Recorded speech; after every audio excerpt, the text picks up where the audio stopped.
Current affairs के अंतर्गत देखते हैं 3 मई को अंतर्राष्ट्रीय पत्रकारिता स्वतंत्रता दिवस मनाया जाता है। इसकी शुरुआत 1993 में संयुक्त राष्ट्र की महासभा में पहली बार आयोजित करके की गई। 1997 से यूनेस्को हर साल 3 मई को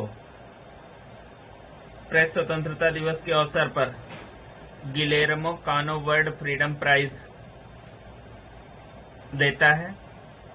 यह पुरस्कार उस व्यक्ति या संस्थान को दिया जाता है जिसने प्रेस की स्वतंत्रता के लिए उल्लेखनीय कार्य किया। प्रेस की स्वतंत्रता के संदर्भ में अगर बात करें तो भारतीय संविधान के भाग 3 में अनुच्छेद 19 में दी गई स्वतंत्रताओं में प्रेस की स्वतंत्रता भी मूल अधिकार के रूप में शामिल है। भारतीय लोकतंत्र का चतुर्थ स्तंभ प्रेस को कहा जाता है।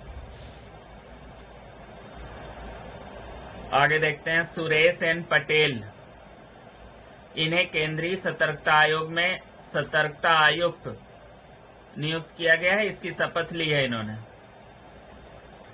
केंद्रीय सतर्कता आयोग जो है भ्रष्टाचार रोधी निगरानी संस्था है। इसकी स्थापना 1964 में श्री के संथानम के नेतृत्व में गठित भ्रष्टाचार निरोध से संबंधित समिति की सिफारिश पर की गई थी।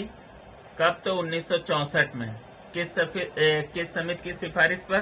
तो के संथानम समिति की सिफारिश पर।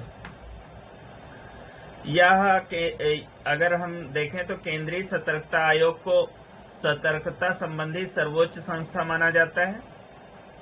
यह केंद्र सरकार के तहत सतर्कता से संबंधित सभी गतिविधियों की निगरानी करता है और केंद्र सरकार के विभिन्न संगठनों को उनके सतर्कता कार्यों की योजना के क्रियान्वयन और सुधार के संबंध में परामर्श देता है।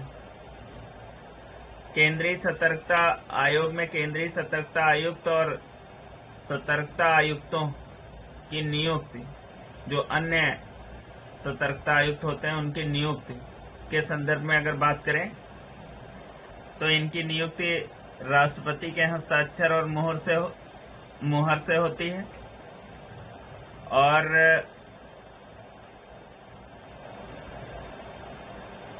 इनका चयन जो है एक समिति की सिफारिश के बाद होता है और उस समिति में प्रधानमंत्री, गृह मंत्री, प्रधानमंत्री उस समिति के अध्यक्ष होते हैं।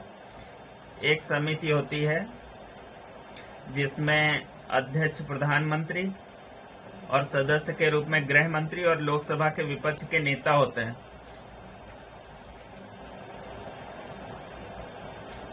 उस समिति की सिफारिश के बाद राष्ट्रपति द्वारा केंद्रीय सतर्कता आयुक्त और अन्य सतर्कता आयुक्तों की नियुक्ति की जाती है। केंद्रीय सतर्कता आयुक्त का कार्यकाल देखें तो नियुक्त की तिथि से 4 वर्ष या 65 वर्ष की उम्र, 4 वर्ष या 65 वर्ष की उम्र जो पहले पूरी हो जाए, ये उसका कार्यकाल है। केंद्रीय सतर्कता आयुक्त के वेतन भत्ते और अन्य सेवा शर्तें लोक सेवा आयोग के अध्यक्ष के समान होती हैं।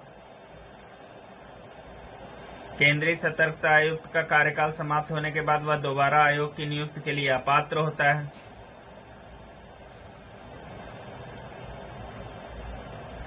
कार्यकाल समाप्त होने के बाद केंद्रीय सतर्कता आयुक्त और अन्य सतर्कता आयुक्त भारत सरकार या राज्य सरकार के लाभ के किसी पद को प्राप्त करने के लिए भी अपात्र होंगे।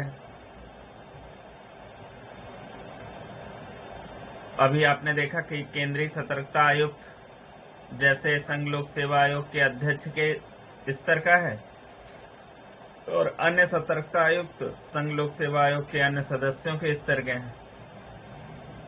केंद्रीय सतर्कता आयुक्त और अन्य आयुक्त राष्ट्रपति को त्यागपत्र देकर अपना पद भी छोड़ सकते हैं। आदि कुछ जानकारी या कुछ तथ्य थे केंद्रीय सतर्कता आयोग के बारे में।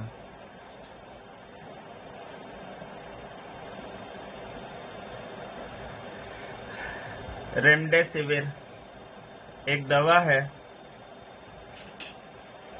कोविड-19 के इलाज की, जिसकी मंजूरी दी है यूएसए ने अभी। यूएसए में अगर देखें तो कोविड-19 से संक्रमित मरीजों के इलाज में मलेरिया के उपचार में काम आने वाली दवा हाइड्रोक्सी क्लोरोक्विन का भी प्रयोग किया जा रहा है। हाइड्रोक्सी क्लोरोक्विन का भी उपयोग किया जा रहा है। और अभी यूएसए ने किस दवा की मंजूरी दी है कोविड-19 के इलाज के लिए? कोविड-19 के इलाज के लिए तो रेमडेसिविर।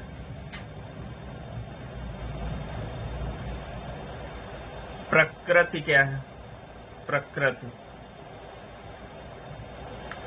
प्रकृति भारत में कोविड-19 के प्रसार की भविष्यवाणी करने के लिए एक वेब आधारित डैशबोर्ड है। इसका विकास आईआईटी दिल्ली द्वारा किया गया है। प्रकृति का अगर फुल फॉर्म देखें तो prediction and assessment of corona infections and transmission in India. Pitch black 2020। तो यह बहुपक्षीय हवाई युद्धाभ्यास है। इसमें विश्व के अधिकांश देश भाग लेते हैं और यह ऑस्ट्रेलिया में रॉयल ऑस्ट्रेलियन एयर फोर्स द्वारा आयोजित द्विवार्षिक युद्धाभ्यास है। अभी ये जो है 27 जुलाई 2020 से 14 अगस्त 2020 तक आयोजित होना था, परंतु इसे कोविड-19 के कारण रद्द कर दिया गया है। इस अभ्यास की शुरुआत 1981 में हुई थी।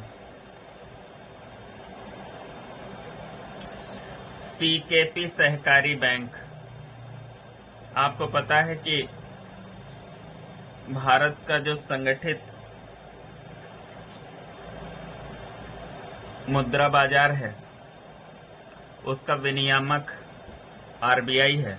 आरबीआई ही बैंकों को लाइसेंस देता है और उनका लाइसेंस भी समाप्त करता है। तो आरबीआई ने अभी सीकेपी सहकारी बैंक का लाइसेंस रद्द कर दिया है। सीकेपी सहकारी बैंक की स्थापना 1915 में हुई थी। इसका प्रमुख कार्यालय माटुंगा मुंबई में है। इस बैंक की अधिकांश शाखाएं महाराष्ट्र में ही मुंबई थाने के इर्द गिर्द ही हैं।